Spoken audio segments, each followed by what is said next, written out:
மூடன், லோபி, தயாளன். மூடன் இனி தயாளன் என்று மதிக்கப்படான். லோபி இனி உதாரன் என்று சொல்லப்படுவதும் இல்லை. ஏனென்றால் மூடன் மூடத்தனத்தை பேசுகிறான். அவன் இருதயம் அநியாயத்தை நடப்பிக்கும். அவன் மாயம் பண்ணி கர்த்தருக்கு விரோதமாய் விபரீதம் பேசி பசியுள்ள ஆத்மாவை வெறுமையாக வைத்து தாகமுள்ளவனுக்கு தாகம் தீர்க்காதிருக்கிறான். லோபியின் எத்தனங்களும் பொல்லாதவைகள்.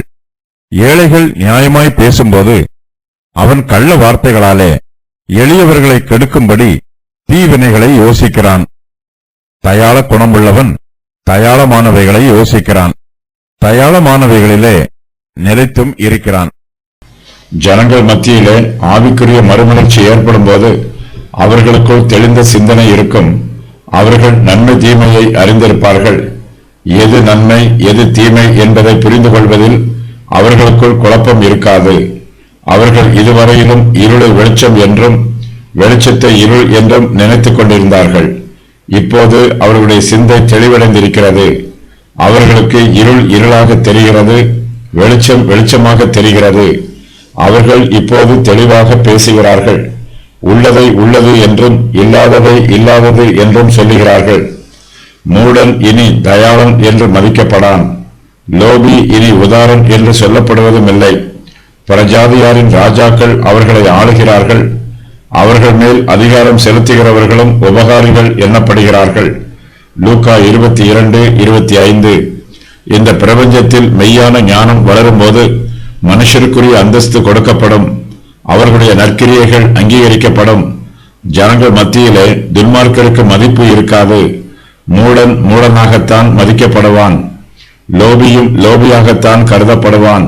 இனிமேல் மூடனை யாரும் தயாளன் என்று சொல்ல மாட்டார்கள். லோபியை உதார குணம் உள்ளவன் என்றும் சொல்ல மாட்டார்கள். மனுஷர் அறியாமல் இருக்கும்போது அவருடைய மனக்கண்கள் பிரகாசமில்லாமல் மங்கி போய் இருக்கும். அவர்களுக்கு உலகத்தை தவிர வேறு ஒன்றும் தெரியாது. அவர்கள் உலக பிரகாரமாகவே பார்ப்பார்கள், உலக பிரகாரமாகவே சிந்திப்பார்கள். ஒருவனிடத்தில் ஐஸ்வர்யமும் அதிகாரமும் அதிகமாய் இருக்கும்போது அவனே அவர்களுக்கு பெரியவனாக தெரிவான். அவனுடைய உண்மையான சுபாவத்தை யாரும் ஆராய்ந்து பார்க்க மாட்டார்கள். பணத்திற்கும் பதவிக்கும் அதிகாரத்திற்கும் முக்கியத்துவம் கொடுப்பார்கள். மனுஷர் மத்தியிலே தேவனுடைய ஆவியானவர் கிரியை செய்யும் போது மனுஷர் நீதி, நியாயம், நற்குணம் ஆகிய நல்ல சுபாவங்களுக்கு முக்கியத்துவம் கொடுப்பார்கள். அவர்கள் மனுஷருக்கு எவ்வளவு பிரயோஜனம் உள்ளவர்களாய் இருக்கிறார்கள் என்பதை பார்த்து அவர்களுக்கு மரியாதை கொடுப்பார்கள். மூடன் மூடத்தனத்தை பேசுகிறான். அவன் இருதயம் அநியாயத்தை நடப்பிக்கும். அவன் மாயம் பண்ணுகிறான். பசியுள்ள ஆத்மாவை வெறுமையாக வைத்திருக்கிறான். தாகமுள்ளவனுக்கு தாகம் தீர்க்காதிருக்கிறான். மூடன் ஐஸ்வர்யவானாய் இருந்தாலும் அவனுடைய மூடத்தனம் அவனை விட்டு நீங்குவதில்லை. லோபியின் எத்தனங்களும் பொல்லாதவைகள். ஏழைகள் நியாயமாய் பேசும்போது அவன் கள்ள வார்த்தைகளாலே எளியவர்களை கெடுக்கும்படி தீவினைகளை யோசிக்கிறான். மூடனிடமும் லோபியிடமும் அதிகாரம் இருந்தால் அவர்களுடைய மூடத்தனம் அதிகரித்தும் இருதயத்தில் பெருமையும் ஆணவமும் அகம்பாவமும் அதிகமாய் இருக்கும். மூடனிடத்தில் அதிகாரத்தை கொடுத்தால் அவன் அதிகமாய் மூடத்தனத்தை பேசுவான். அவனுக்கு மதிப்பும் மரியாதையும் கொடுத்தால் அவனுடைய மூடத்தனம் இன்னும் அதிகரிக்கும். லோபி எப்போதுமே தீவினைகளை யோசிப்பான். அவனுடைய எத்தனங்கள் எப்போதுமே பொல்லாதவையாய் இருக்கும். கள்ள வார்த்தைகளை பேசி கபடமான காரியங்களை செய்வான். பிறரை கெடுப்பது லோபிக்கு பிரியமானது. சாத்தான் லோபியை ஆளுகை செய்கிறான். மூடன் மூடத்தனத்தை பேசுகிறான். அவன் கர்த்தருக்கு விரோதமாயும் பேசுகிறான். அவனுடைய இருதயம் மாயம் பண்ணும். தன்னை சுற்றியுள்ளவர்களை பற்றி தீய வார்த்தைகளை பேசுவான். பிறரை தூஷிப்பது மூடனுக்கு பிரியமானது. மூடன் கர்த்தருடைய நாமத்தை தப்பிதமாக பயன்படுத்துவான். கர்த்தர் பரிசுத்தர். அசுத்தத்திற்கும் கர்த்தருக்கும் சம்பந்தமில்லை. ஆனால் மூடனோ அசுத்தமான காரியங்களோடு கர்த்தரை தொடர்பு படுத்துவான். தன்னுடைய துன்மார்க்கத்திற்கு கர்த்தரும் துணை செய்வதாக கூறுவான். இது மிகப்பெரிய தேவ தூஷணம். பசியுள்ள ஆத்மாவுக்கு ஆவிக்குரிய போஜனம் கொடுக்க வேண்டும்.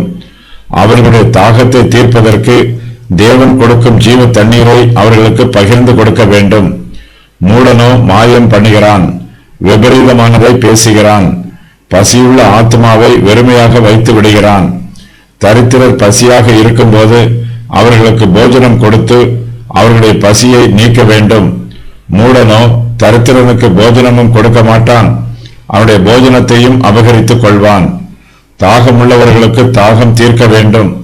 மூடன் வஞ்சனையாக யோசனை பண்ணி தாகம் உள்ளவனுக்கு வரும் ஆதாரத்தை நிறுத்தி விடுவான். மூடனை சுற்றிலும் மூடர்களும் துன்மார்க்கரும் அதிகமாய் இருப்பார்கள்.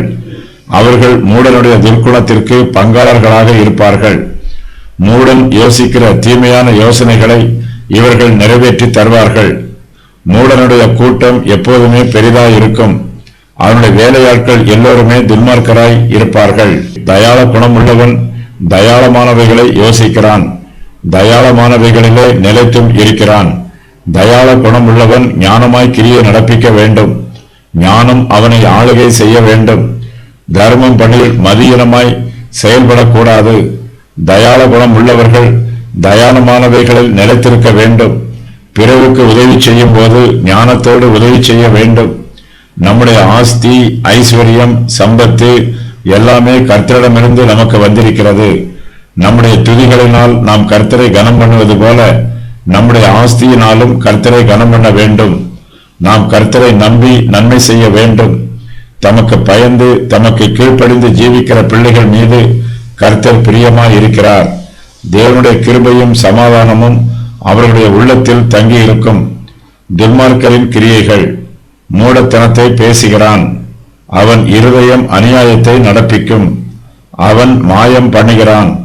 கர்த்தருக்கு விரோதமாய் விபரீதம் பேசுகிறான். பசியுள்ள ஆத்மாவை வெறுமையாக வைக்கிறான். தாகம் உள்ளவனுக்கு தாகம் தீர்க்காதிருக்கிறான். துன்மார்க்கரின் எத்தனங்கள் பொல்லாதவைகள். கள்ள வார்த்தைகளாலே எளியவர்களை கெடுக்கும்படி தீவினைகளை யோசிக்கிறான்.